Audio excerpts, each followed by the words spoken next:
Hello friend, आप सबका स्वागत है हमारे यूट्यूब चैनल क्रिकेट पे। दोस्तों, इस वीडियो में हम हरियाणा टेट 2017 के पीजीटी के पेपर में जो 30 क्वेश्चन साइकोलॉजी के आए थे उसको हम व्याख्या सहित हल करेंगे और हर एक कंसेप्ट को समझते हुए चलेंगे, ताकि उसी कंसेप्ट पर अगर कोई दूसरा क्वेश्चन आए तो वो हमारा गलत नहीं होना चाहिए। इसी उद्देश्य के साथ मैंने ये वीडियो बनाया है। उम्मीद है आपको ये पसंद आएगा। तो अगर वीडियो अच्छा लगे तो दोस्तों मैं सबसे पहले आपको कह दूं, वीडियो को आप लाइक भी करें और अपने दोस्तों के साथ शेयर ज़रूर करें, क्योंकि दोस्तों सब्सक्राइबर इतने ज़्यादा होते हुए व्यूज़ बहुत कम आते हैं। तो आप पूरा देखा करें वीडियो एक तो, और ज़्यादा से ज़्यादा दोस्तों के साथ शेयर भी करें। अब हम बिना किसी देरी के शुरू करते हैं आज का हमारा वीडियो। तो ये देखिए दोस्तों, सबसे पहला क्वेश्चन है, सहयोगी अधिगम के संदर्भ में स्टेट का तात्पर्य है। मतलब स्टेट का पूरा नाम क्या है? Student teacher achievement division, students team achievement division, students team acknowledgement division और स्टूडेंट टीचर एक्वायर्ड डिवीजन। तो दोस्तों स्टेट का पूरा नाम हो जाएगा option number 2, students team achievement division. Option number second है वो यहाँ पे बिल्कुल सही है, स्टूडेंट्स टीम अचीवमेंट डिवीजन। अब हम बात करते हैं दो क्वेश्चन की। 2 नंबर, निम्नांकित में से किस अवस्था के दौरान बच्चों में वस्तु स्थिरता विकसित हो जाती है? संवेदीगामक अवस्था, पूर्व संक्रियात्मक अवस्था, मूर्त संक्रियात्मक अवस्था और औपचारिक संक्रियात्मक अवस्था। तो यहाँ पे क्या पूछा है कि वस्तु स्थिरता विकसित हो जाती है। वस्तु स्थिरता का मतलब है कि बच्चा ये समझने लग जाए कि वस्तु अगर मेरे सामने नहीं है फिर भी वो वस्तु तो है। मतलब छुपा लेते हैं हम अगर कोई खिलौना, तो बच्चा वो ये समझ जाए अगर खिलौना मेरे सामने नहीं है लेकिन उसको छुपा लिया है, परंतु वो खिलौना अभी जिंदा है या मतलब इस संसार में विद्यमान है, ये होती है वस्तु स्थिरता। वस्तु को बच्चों के सामने मतलब छिपा लेने पर भी वो ये समझे कि वस्तु तो है लेकिन मुझे दिखाई नहीं दे रही है, मतलब ये हो जाएगी वस्तु स्थिरता। तो ये बालक में लगभग 1 से 1.5 साल के बीच है वो उत्पन्न हो जाती है, लगभग 1 वर्ष के आसपास है वस्तु स्थिरता विकसित हो जाती है। तो यहाँ पे हो जाएगी संवेदीगामक अवस्था। क्योंकि आप सब जानते हैं कि जेन पैजे ने जो 4 अवस्था बताई थी उसमें संवेदीगामक अवस्था वो 0 से 2 वर्ष की आयु को कहते हैं।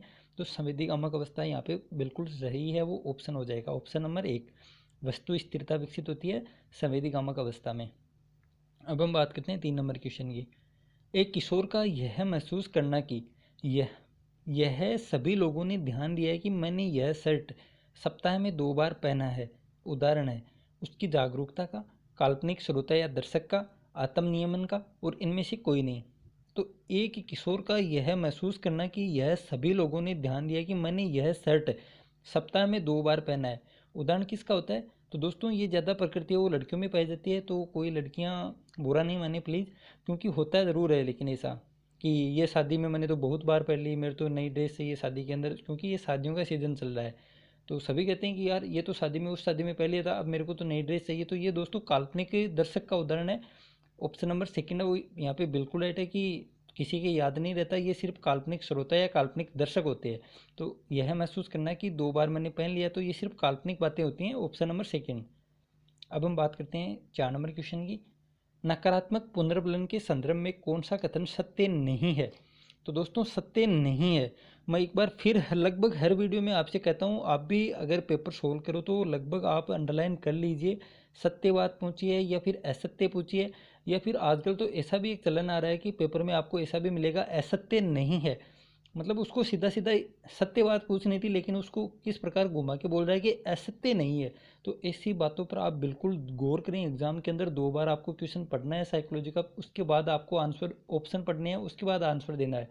क्योंकि आप जल्दबाजी करोगे तो अपने आप जो पढ़ा हुआ है जो आता हुआ भी गलत हो जाएगा, उससे आप सिलेक्शन की दौड़ में पीछे हो जाओगे। और एग्ज़ाम के लगभग हर एग्ज़ाम में ऐसा होता भी है कि यार एग्ज़ाम हॉल के बाहर आते कहते हैं यार ये तो मेरे को आ रहा था, मैंने गलत कर दिया। तो दोस्तों ऐसी स्थिति आपके साथ बिल्कुल नहीं होनी चाहिए। आप ज़रूर मतलब गौर करें ऑप्शन को, आप मतलब यहाँ पे ऑप्शन में जाने से पहले क्वेश्चन में नहीं और है इस पर आप अंडरलाइन कर लें, ताकि आपका ध्यान वो वहाँ पे ज़्यादा रहेगा और आप क्वेश्चन को आते हुए गलत नहीं करोगे। तो दोस्तों नकारात्मक पुनर्बलन के संदर्भ में कौन सा कथन सत्य नहीं है? यह वांछनीय व्यवहार को बढ़ाता है, यह दंड के समान नहीं है, यह कभी भी वांछनीय व्यवहार को नहीं बढ़ाता और यह विशेष आवश्यकता वाले बच्चों के लिए उपयोगी हो सकता है। तो दोस्तों पुनर्बलन चाहिए नकारात्मक हो या सकारात्मक हो, दोनों ही वांछनीय व्यवहार को बढ़ाते हैं। मतलब ऑप्शन ए का वो तो सत्य है, यह दंड के समान नहीं है, तो ऑप्शन 2 भी सत्य है। लेकिन यहाँ पे क्या है कि यह कभी भी वांछनीय व्यवहार को नहीं बढ़ाता, ये बात यहाँ पे बिल्कुल गलत है। मतलब सत्य नहीं है ऑप्शन नंबर 3, यह कभी भी वांछनीय व्यवहार को नहीं बढ़ाता। दोस्तों आप इस चीज़ को ध्यान में रखें कि सकारात्मक पुनर्बलन हो या नकारात्मक पुनर्बलन हो, दोनों ही वांछनीय व्यवहार को बढ़ाने में काम आते हैं। तो ऑप्शन नंबर 3 यहाँ पे सत्य नहीं होगा। अब हम बात करते हैं 5 नंबर क्वेश्चन की। एक अच्छा लड़का और अच्छी लड़की की ओर उन्मुख होना संकेत है। प्री कन्वेंशनल का, कन्वेंशनल का, पोस्ट कन्वेंशनल और 1 व 3 दोनों सही हैं। तो दोस्तों एक अच्छा लड़का और अच्छी लड़की, आप सबको पता है कि कोलब्रुक का नैतिक विकास का सिद्धांत है, जिसमें दूसरी चरण मतलब 3 चरण दिए थे, पोस्ट कन्वेंशनल, प्री कन्वेंशनल और कन्वेंशनल। तो इसमें दूसरी जो चरण होता है कन्वेंशनल का, उसका ये उदाहरण है, एक अच्छा लड़का और अच्छी लड़की। तो ऑप्शन नंबर 2 है यहाँ पे बिल्कुल राइट हो जाएगा, लोक संगत नैतिकता या कन्वेंशनल स्टेज। अब हम बात करते हैं अगले क्वेश्चन की। कंडीशनिंग के द्वारा एक तटस्थ उद्दीपक में एक पुनर्बलक की शक्ति आ जाती है, इसे कहते हैं प्राथमिक पुनर्बलक, द्वितीयक पुनर्बलक, तटस्थ पुनर्बलक या इनमें से कोई नहीं। तो दोस्तों यहाँ पे क्या है, कंडीशनिंग के द्वारा एक तटस्थ उद्दीपक में एक पुनर्बलक की शक्ति आ जाती है, इसे कहते हैं। तो दोस्तों ये होता है द्वितीयक पुनर्बलक। ऑप्शन नंबर 2 यहाँ पे बिल्कुल राइट है, द्वितीयक पुनर्बलक। अब हम बात करते हैं अगले क्वेश्चन की। प्याजे के अनुसार सहयोग की नैतिकता का विकास हो जाता है 5-6 वर्ष से 8 वर्ष तक, 9-10 वर्ष से आगे की आयु तक, 12-13 वर्ष से आगे की आयु तक और 6 वर्ष से कम आयु। तो दोस्तों सहयोग की नैतिकता का विकास तो 6 वर्ष से कम आयु तो बिल्कुल नहीं होगा, ऑप्शन नंबर 4 है वो तो अपने आप ही गलत हो जाएगा। 6 वर्ष से कम आयु में तो नैतिकता का अभाव होता है। फिर बात करते हैं कि 5-6 वर्ष से जैसे जैसे बच्चा स्कूल में जाता है उसमें सहयोग की भावना वो मतलब पनपती है, जैसे जैसे उसका सामाजिकरण होता है वैसे वैसे दोस्त बनते हैं, उसमें सहयोग की भावना वो बढ़ने लगती है। लेकिन 5-6 वर्ष से 8 वर्ष तक ये बात भी गलत हो जाएगी, क्योंकि 8 वर्ष के बाद भी तो सहयोग की भावना मतलब ज़्यादा होती है। फिर जैसे जैसे आयु बढ़ेगी वैसे वैसे सहयोग की भावना वो ज़्यादा होगी, तो मतलब पहला ऑप्शन भी गलत हो जाएगा। अब बात करते हैं दूसरे और तीसरे में, सबसे ज़्यादा कन्फ्यूजन भी इसी में होगा। तो दोस्तों इसमें है कि 9-10 वर्ष से आगे की आयु तक, 12-13 वर्ष से आगे की आयु तक। तो दोस्तों आप सबको पता है कि अंतिम जो बाल्यावस्था का, उत्तर बाल्यावस्था हम जिसको कहते हैं 9-10 वर्ष से, वहाँ पे बच्चा है वो पूर्णतः सहयोग की भावना उसमें विकास हो जाता है और उसके आगे निरंतर वो चलती रहती है। तो यहाँ पे ऑप्शन नंबर 2 है वो बिल्कुल राइट हो जाएगा, 9-10 वर्ष से आगे की आयु तक। अब हम बात करते हैं अगले क्वेश्चन की। 2 विद्यार्थियों ए एवं बी पर एक बुद्धि परीक्षण प्रशासित किया गया। ए की IQ 60 पाई गई जबकि बी की IQ है वो 30 पाई गई। ए और बी के संदर्भ में निम्नलिखित में से कौन सा कथन सही नहीं है। तो यहाँ पे भी बात है दोस्तों सही नहीं है। तो ए में सौम्य बौद्धिक अक्षमता है, बी में गंभीर बौद्धिक अक्षमता है, ए में गंभीर बौद्धिक अक्षमता है और दोनों 1 व 2 दोनों सत्य हैं। तो दोस्तों यहाँ पे बात पूछी कि सही नहीं है, मतलब कौन सी बात है वो गलत लिखी गई है, ये बात इसमें पूछी गई है। अब ए की IQ तो है 60 है और बी की IQ 30 है। तो दोस्तों यहाँ पे ऑप्शन नंबर ए में सौम्य बौद्धिक अक्षमता, तो अक्षमता तो है लेकिन उसमें सौम्य बुद्धि का मतलब आप सबको पता है कि 50 से कम होते हैं वो एकदम से जड़ बुद्धि, या फिर उसको हम हीन या रूढ़ बुद्धि, 3-4 नाम है। 0 से 25 जड़ बुद्धि हो जाएगी, फिर मूड या हीन बुद्धि भी कहते हैं। उसके बाद है वो मंदबुद्धि बालकों की बुद्धि लब्धि पाए जाते हैं, मतलब 50 से 70 के बीच है वो मंदबुद्धि वाले बालक होते हैं। तो उसमें सौम्य बौद्धिक अक्षमता होती है। तो बी की IQ है वो 30 ही दे रखी है, मतलब इसमें गंभीर बौद्धिक अक्षमता है। तो 1 व 2 दोनों तो सत्य हो गए। फिर तीसरा है ए में गंभीर बौद्धिक अक्षमता है, तो ये बात दोस्तों गलत है क्योंकि इसमें गंभीर बौद्धिक अक्षमता नहीं है, जबकि ये तो मंदबुद्धि बालकों की बुद्धि लब्धि होती है। तो यहाँ पे ऑप्शन नंबर 3 है वो बिल्कुल राइट हो जाएगा।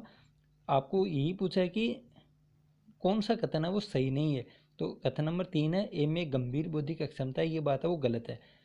ऑप्शन नंबर 3 यहाँ पे बिल्कुल राइट आंसर हो जाएगा। अब हम बात करते हैं अगले क्वेश्चन की। ब्रॉन फेन ब्रेनर के अनुसार बच्चे के मैक्रो सिस्टम वृहत तंत्र में निम्नांकित में से कौन सा नहीं आता है, कौन सा नहीं आता है। संस्कृति, विद्यालय, नियम कानून और मूल्य। तो बच्चे के कौन सा सिस्टम होता है इसमें, मैक्रो सिस्टम या वृहत तंत्र में कौन सा नहीं आता है, ये बात इसमें पूछी है। तो दोस्तों इसमें हो जाएगा विद्यालय। विद्यालय वो मैक्रो सिस्टम में नहीं आता है, ऑप्शन नंबर 2 है यहाँ पे बिल्कुल राइट है, मैक्रो सिस्टम। अब हम बात करते हैं अगले क्वेश्चन की। आप हर दिन सुबह अपने माता पिता का अभिवादन करते हैं और आपका बच्चा आपको देखकर यह व्यवहार सीख जाता है, यह उदाहरण है निरीक्षणात्मक अधिगम का, ऑपरेंट कंडीशनिंग का, क्लासिकल कंडीशनिंग का और अंतर्ज्ञान द्वारा अधिगम का। तो दोस्तों बहुत ही अच्छा क्वेश्चन है कि आप हर दिन सुबह अपने माता पिता को अभिवादन करते हैं तो आपका बच्चा भी यह देखकर व्यवहार है वो सीख जाता है। तो ये हो जाएगा दोस्तों ऑब्जर्वेशन लर्निंग। आप सबको पता है कि बंडूरा के द्वारा जो सिद्धांत दिया था, जिसको हम मॉडलिंग का सिद्धांत भी कहते हैं या फिर निरीक्षणात्मक अधिगम सिद्धांत भी कहते हैं, या ऑब्जर्वेशन लर्निंग है। इसके अनुसार वो बच्चा वो सीख जाता है, किसी व्यवहार को देख कर ही बच्चा ग्रहण करता है। उसके बाद अगर हम उसको अच्छा पुनर्बलन देते हैं तो उसको सीख जाता है, और नकारात्मक पुनर्बलन देते हैं तो वो छोड़ देता है। तो यहाँ पे ऑप्शन नंबर फर्स्ट है वो बिल्कुल राइट हो जाएगा, निरीक्षणात्मक अधिगम का। अब बात करते हैं अगले क्वेश्चन की।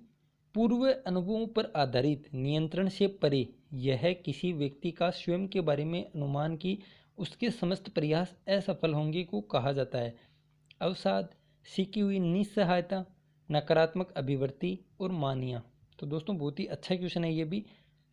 पूर्व अनुभवों पर आधारित नियंत्रण से परे यह किसी व्यक्ति का स्वयं के बारे में यह अनुमान कि उसके समस्त प्रयास असफल होंगे को कहा जाता है।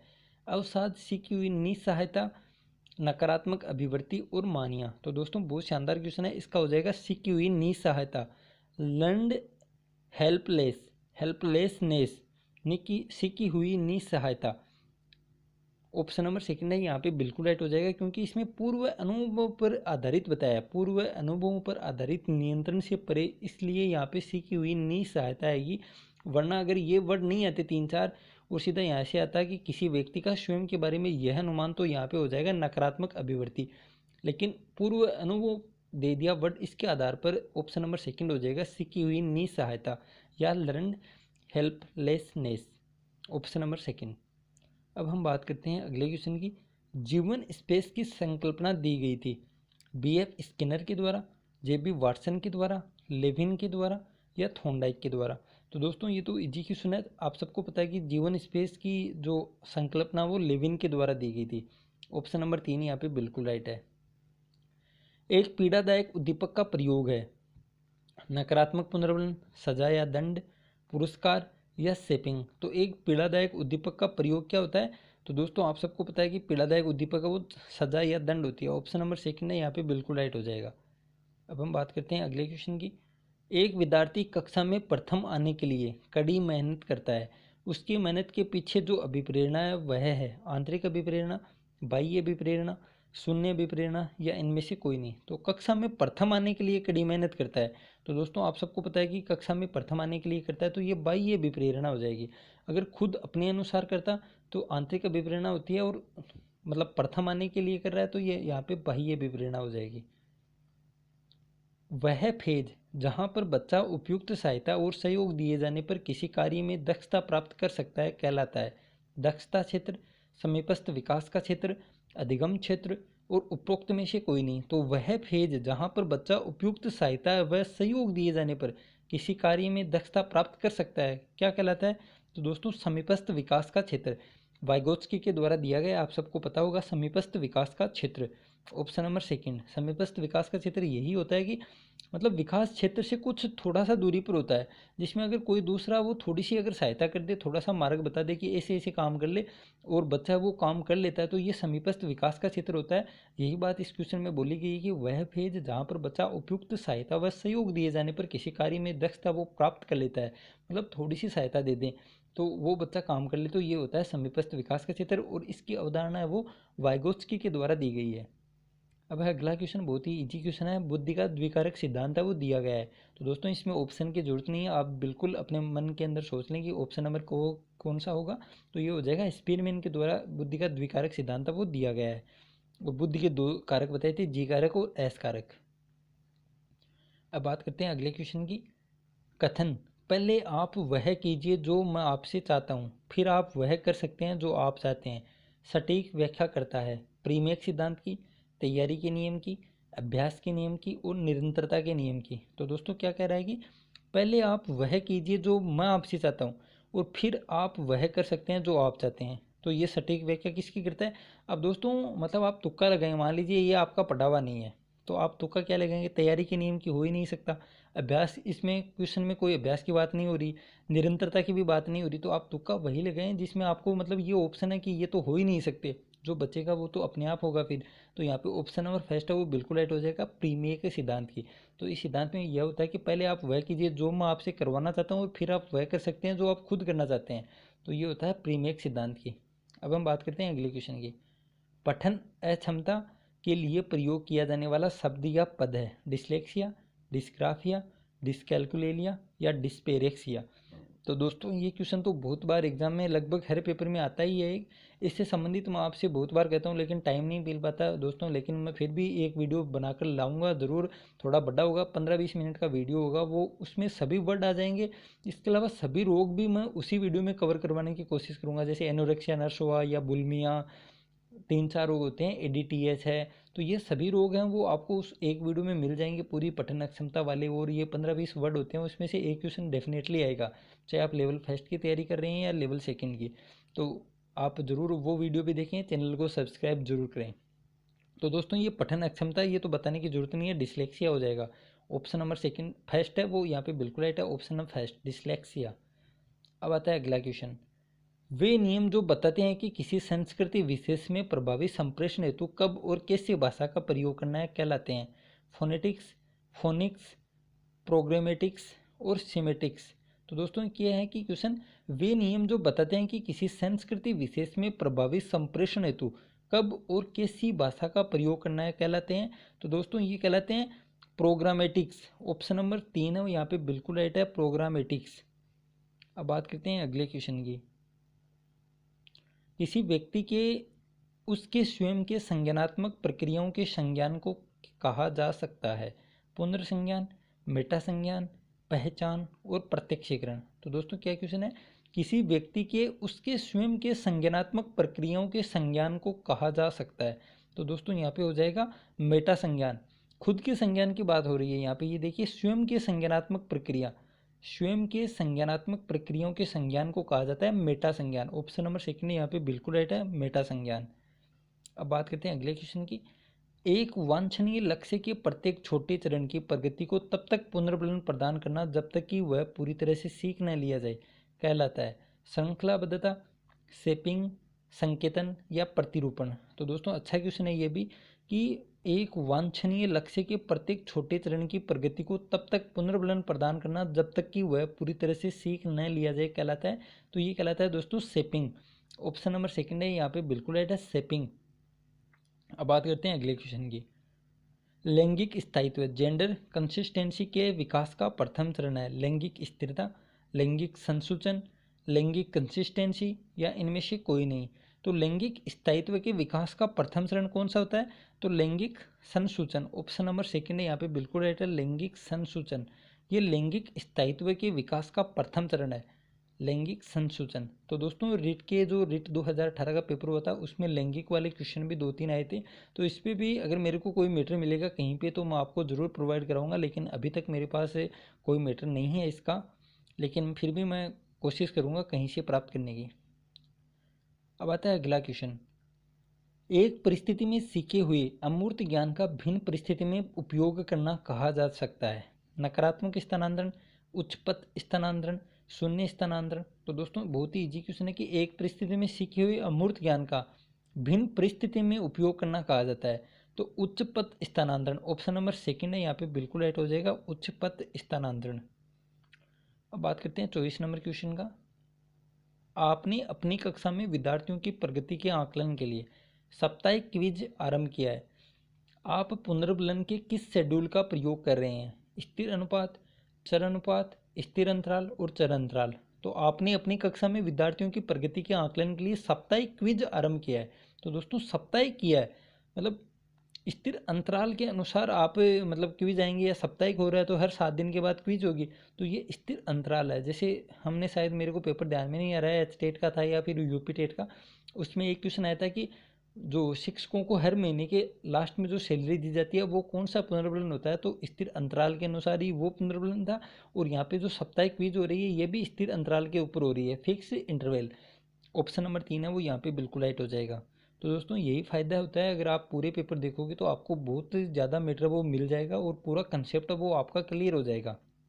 तो जो आपके पास मैटर वो आप पढ़ते रहिए, और जो क्वेश्चन मैं आपको करवा रहा हूँ उसका आप रिवीजन भी करते हैं। 4-5 दिन से आप पेपर देखते रहें, पुराने वाले भी, ताकि आपको हर एक क्वेश्चन वो याद हो जाए। फिर आता है दोस्तों 25 नंबर का क्वेश्चन। PECS शिक्षण विधि का प्रयोग किया जा सकता है संलग्नता के लिए, संप्रेषण अक्षम बालकों के लिए, उपरोक्त 1 व 2 दोनों के लिए, और इनमें से कोई नहीं। तो दोस्तों PECS शिक्षण विधि का उपयोग है वो किया जा सकता है। तो यहाँ पे हो जाएगा दोस्तों 1 व 2 दोनों कितनों के लिए, मतलब संलग्नता के लिए भी और संप्रेषण में अक्षम बालक हैं उनके लिए भी PECS शिक्षण विधि का उपयोग है वो किया जा सकता है। तो ऑप्शन 3 है यहाँ पे सही हो जाएगा। अब बात करते हैं अगले क्वेश्चन की। वातावरण के साथ प्रत्यक्ष अंतःक्रिया के द्वारा स्कीम का निर्माण है संगठन, आत्मसातीकरण, अनुकूलन या अहम केंद्रिता या इगोसेंट्रिज्म। तो वातावरण के साथ प्रत्यक्ष अंतःक्रिया के द्वारा स्कीम का निर्माण होता है दोस्तों अनुकूलन। ऑप्शन नंबर 3 यहाँ पे बिल्कुल राइट हो जाएगा, अनुकूलन, क्योंकि इसमें दे रखा है कि वातावरण के साथ प्रत्यक्ष अंतःक्रिया के द्वारा स्कीम का निर्माण वो अनुकूलन कहलाता है। ऑप्शन नंबर 3 यहाँ पे बिल्कुल राइट हो जाएगा। अब है अगला क्वेश्चन। निम्नांकित में से कौन सा पारस्परिक शिक्षण का अवयव नहीं है? प्रश्न पूछना, स्पष्ट करना, पूर्वानुमान करना, और इनमें से कोई नहीं। तो पारस्परिक शिक्षण का अवयव नहीं है। पारस्परिक शिक्षण का कौन सा अवयव नहीं होता है? तो दोस्तों पारस्परिक शिक्षण के सभी अवयव हैं, इनमें से कोई नहीं। ऑप्शन नंबर 4 है वो यहाँ पे बिल्कुल राइट हो जाएगा, क्योंकि प्रश्न पूछना भी पारस्परिक शिक्षण होता है, स्पष्ट करना भी पारस्परिक शिक्षण होता है, और पूर्वानुमान करना भी पारस्परिक शिक्षण होता है। तो यहाँ पे पूछा क्या है कि पारस्परिक शिक्षण का अवयव नहीं है, तो हो जाएगा इनमें से कोई नहीं। अब हम बात करते हैं अगले क्वेश्चन की। क्रम निर्धारण की योग्यता निम्नांकित चरण की विशेषता है संवेदीगामक चरण की, पूर्व संक्रियात्मक अवस्था की, मूर्त संक्रियात्मक अवस्था की, और इनमें से कोई नहीं। तो दोस्तों ये भी अच्छा क्वेश्चन है। क्रम निर्धारण करना, तो ये होता है दोस्तों मूर्त संक्रियात्मक अवस्था की। प्याजे की 1 या 2 क्वेश्चन तो डेफिनेटली हर पेपर में आपको देखने को भी मिले हैं। तो इस प्रकार हमने दोस्तों लगभग 30 से 35 पेपर वो कर लिए हैं। तो आपके पास 70 से 80 क्वेश्चन वो प्याजे के हो गए हैं। इससे बाहर क्वेश्चन वो नहीं जाएगा। अगर आप ध्यान से देखोगे तो लगभग क्वेश्चन वो रिपीटेड होते हैं। अब यहाँ पे दे रखा है क्रम निर्धारण। तो दोस्तों क्रम निर्धारण की योग्यता या वर्गीकरण करना, ये सब होते हैं मूर्त संक्रियात्मक अवस्था की, ये विशेषता होती है। तो ऑप्शन नंबर 3 है यहाँ पे बिल्कुल राइट हो जाएगा। अब बात करते हैं 29 नंबर क्वेश्चन की। अधिगम अक्षमता शब्द का सर्वप्रथम प्रयोग करने वाले व्यक्ति थे स्किनर, सैमुअल क्रिक, सिगमंड फ्रायड या विल्हेम वुंट। तो दोस्तों अधिगम अक्षमता शब्द है, इसका सबसे पहले प्रयोग है वो सैमुअल क्रिक ने किया था। ऑप्शन नंबर 2 है यहाँ पे बिल्कुल राइट हो जाएगा, सैमुअल क्रिक। अधिगम अक्षमता शब्द का सबसे पहले प्रयोग, अधिगम अक्षमता शब्द का सबसे पहले प्रयोग किया था सैमुअल क्रिक ने। तो ये देखिए दोस्तों आज का हमारा लास्ट क्वेश्चन 30वां क्वेश्चन है। यह दृष्टिकोण कि बच्चे स्वयं निर्देशन हेतु स्वयं के साथ वार्तालाप करते हैं दिया गया है प्याजे के द्वारा, वाइगोत्स्की के द्वारा, फ्रायड के द्वारा और ब्रोनफेन-ब्रेनर के द्वारा। तो दोस्तों क्या है कि यह दृष्टिकोण कि बच्चे स्वयं निर्देशन हेतु स्वयं के साथ वार्तालाप करते हैं, तो यह किसके द्वारा दिया गया है? तो दोस्तों बहुत ही शानदार क्वेश्चन है कि ये जो दृष्टिकोण है ये वाइगोत्स्की के द्वारा दिया गया है। ऑप्शन नंबर 2 है यहाँ पे बिल्कुल राइट हो जाएगा, वाइगोत्स्की के द्वारा, कि यह दृष्टिकोण की बच्चे स्वयं निर्देशन हेतु स्वयं के साथ वार्तालाप करते हैं, ये बात है वो वाइगोत्स्की के द्वारा बताई गई है। ऑप्शन नंबर 2 यहाँ पे बिल्कुल राइट हो जाएगा। तो दोस्तों इस प्रकार आज के हमारे 30 क्वेश्चन वो कंप्लीट होते हैं। उम्मीद है वीडियो आपको पसंद आया होगा। वीडियो को आप लाइक करें और ज़्यादा से ज़्यादा शेयर करें, ताकि दोस्तों मुझे भी मोटिवेशन मिले। अगर 50, 60, 70, 100 व्यूज़ आते हैं, क्योंकि अभी तक व्यूज़ हैं वो बहुत कम आते हैं, तो वीडियो बनाने का इतना ज़्यादा मन नहीं करता, क्योंकि मैटर ढूंढने में और वीडियो बनाने में लगभग घंटे भर का टाइम है वो लग जाता है, घंटे 2 घंटे का। आपके पास दोस्तों मैं इतने सबूत दे सकता हूँ, बहुत से क्वेश्चन है उसका गाइडों में अलग अलग आंसर है, तो आप गाइड को कम से कम पढ़ें। आपको वही गाइड पढ़नी चाहिए, क्योंकि एक एक क्वेश्चन का बहुत ज़्यादा अपना महत्व होता है। तो आप ऑथेंटिक चीज़ें जितनी ज़्यादा पढ़ोगे उतने ही सफल होने के चांस है वो ज़्यादा होंगे। तो दोस्तों इस वीडियो में इतना ही। Thank you. जय हिंद, जय भारत।